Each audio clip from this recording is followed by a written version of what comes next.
दोस्तों याद करिए, हमने अपनी पिछली वीडियो में आपको दिखाया था कि चीन ने दावा कर दिया कि ब्रिक्स में एंट्री होने जा रही है फिलिस्तीन की। अगर ब्रिक्स में एंट्री फिलिस्तीन की होगी तो यकीन मानकर चलिए, डोनाल्ड ट्रंप का जो सपना है गजा को अपना गुलाम बनाना, वो अधूरा रह जाएगा। वो गजा में शांति के नाम पर अपने नाम की जय जयकार चाहते हैं, लेकिन चीन ने खेल खराब कर दिया और खेल के साथ साथ स्वाद भी डोनाल्ड ट्रंप का। एक तो नोबेल का पीस प्राइज नहीं मिला, ऊपर से चीन का यह कहना है कि ब्रिक्स में शामिल होने जा रहा है और ब्रिक्स एक साथ खड़े होकर गजा के अंदर डेवलपमेंट करेगा। इस बात से इतना बौखला गए डोनाल्ड ट्रंप कि उन्होंने एक नया बयान दे डाला है, फिलिस्तीन को धमकाने पर उतर आए।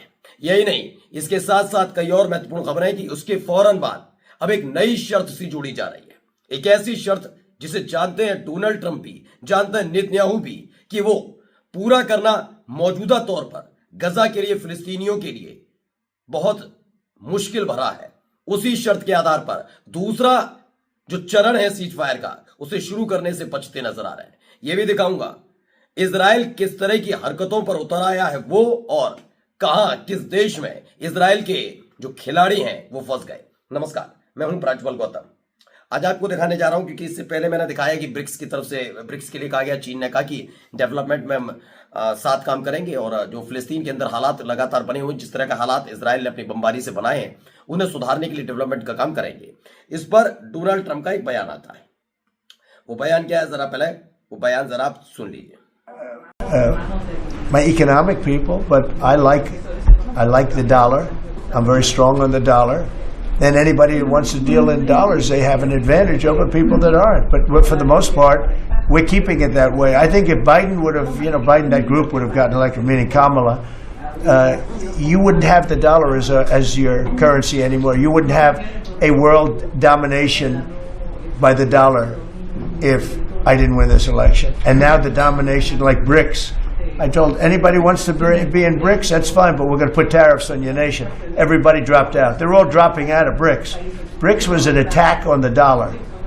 And I said, you want to play that game, I'm going to put tariffs on all of your product coming in. अब देखिए बात वजह क्या है, आपको तो मालूम है ब्रिक्स के नाम से पहले ही चिड़े हुए हैं डोनाल्ड ट्रंप। हुआ ये कि ब्राजील, रशिया, इंडिया, चाइना और साउथ अफ्रीका, इनको मिलकर बनता है ब्रिक्स। अब ब्रिक्स में फिलिस्तीन का आना, दरअसल ब्रिक्स की वजह से कई तरह के धक्के लगे थे डोनाल्ड ट्रंप को, और डॉलर को लेकर बड़ी चिंता में आ गए थे कि बहुत नुकसान होने लगा था डोनाल्ड ट्रंप का।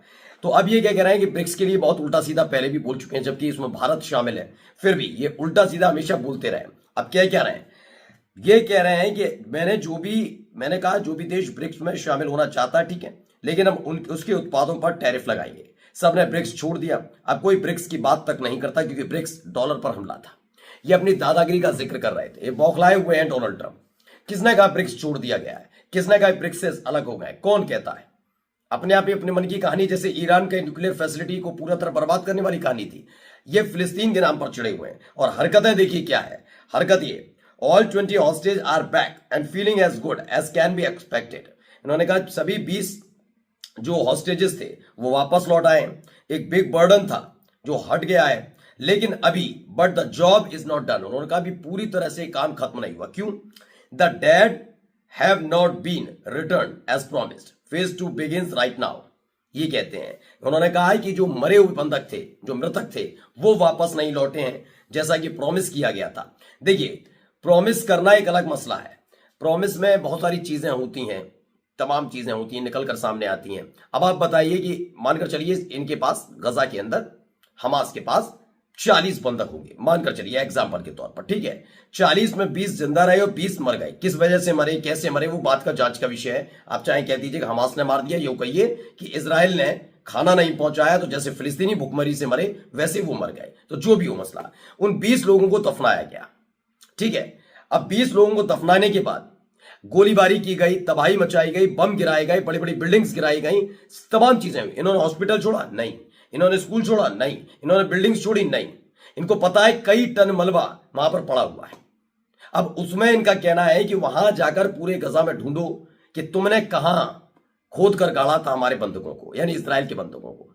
ये जानते हैं इस दौर में बड़ा मुश्किल हो जाएगा, इसीलिए दबाव डाला जा रहा है। यानी ब्रिक्स में जाने से घबराए फिलिस्तीन, जो और तमाम दूसरे गुट के देश हैं उनके साथ संबंध बनाने से घबराए फिलिस्तीन। ये जबरदस्ती दबाव डाला जा रहा है और इसी के जरिए बड़ी आसानी से कहा जाएगा कि हम छोड़ देंगे, मतलब सीज फायर टूट जाएगा। ये डोनाल्ड ट्रंप भी कह रहे हैं। कैसे कह रहे हैं जरा समझिए।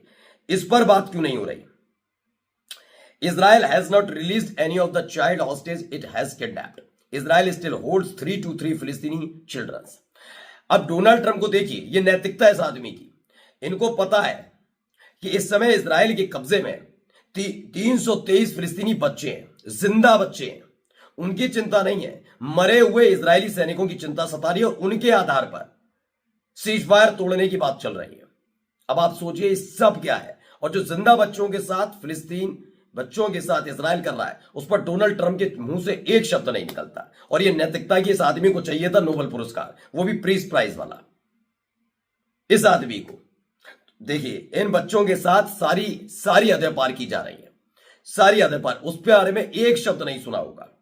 ब्रिक्स किस में जा रहा है, वहां फिर डेवलपमेंट का काम होगा, फिर चाइना रशिया एक्टिव हो सकते हैं फिलिस्तीन में। इससे घबराया हुआ है डोनाल्ड ट्रंप, तो धमकी देने पर उतर आए।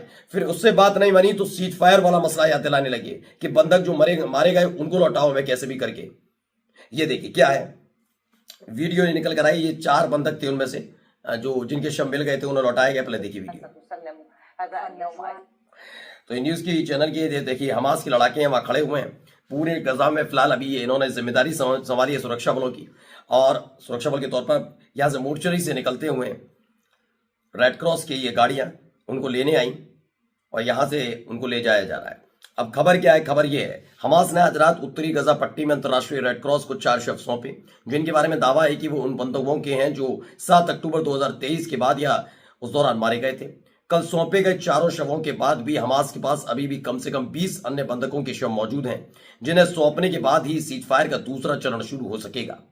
अमेरिका और इजराइल के अधिकारियों के मुताबिक यह प्रक्रिया उम्मीद से ज्यादा समय ले सकती है। संभव है कि हमास को सभी शवों का पता न हो। यह पहले से पता है कि हाँ, ये दिक्कत पैदा होगी, क्योंकि तबाह कर दिया ना इन्होंने। अब जब कब्रिस्तान पूरी तरह से तबाह पड़ा है, मानकर चलो जहां दफनाए गए होंगे, वहां पहले मलबा हटाओ, मलबा हटा के फिर उनको ढूंढो कि वो 16 शव कहां गए। 16 शवों में से फिर ढूंढा जाए, देखा जाए 20 अन्य शव, 24 थे, 24 में 4 लौटा दिए, 20 बचे। अब 20 लाशों को ढूंढो कहां कहां गाड़े गए थे। जिस तरह की बड़ी बड़ी बिल्डिंग गिरेंगी तो जो प्लेट होती है उनके नाम की वो भी टूट जाए, गिर जाए, तो पता ही नहीं चल रहा है। सारे समतल कर दिए गए, यानी पूरी खुदाई करनी पड़ेगी। यानी आप अपना घर बाद में बनाना, ये सब बाद में करना, पहले खुदाई करो, पूरे गजा को खोदो और ढूंढो। ये काम पर लगाने की कोशिश की जा रही है। अगला देखिए यहां पे क्या हो रहा है।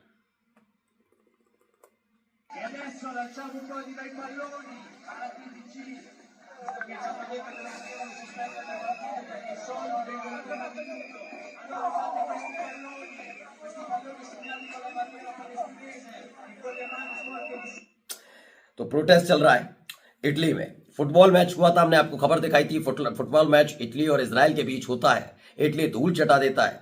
ऐसे में इजराइल के जो तमाम खिलाड़ी थे वो अंदर बंधक बन जाते हैं एक तरीके से। क्यों? क्योंकि बाहर फिलिस्तीनी समर्थक इटली के लोग प्रदर्शन कर रहे होते हैं। अब सरकार भी करने से इनसे कुछ डर रही है। डर इस बात के लिए रही है कि इन्हें मालूम है भी थोड़ी दिन पहले ही 48 घंटे तक इटली के लोगों ने सड़क पर उतरकर जो प्रदर्शन किया उसने सरकार को की नींव को हिलाकर रख दिया। तो ऐसे में एक डर बड़ा सता रहा है इन लोगों को। और वहीं दूसरी तरफ इजराइल के सैनिक और इजराइल के जो खिलाड़ी है वो अंदर ही अंदर सुबक रहे थे। नमस्कार।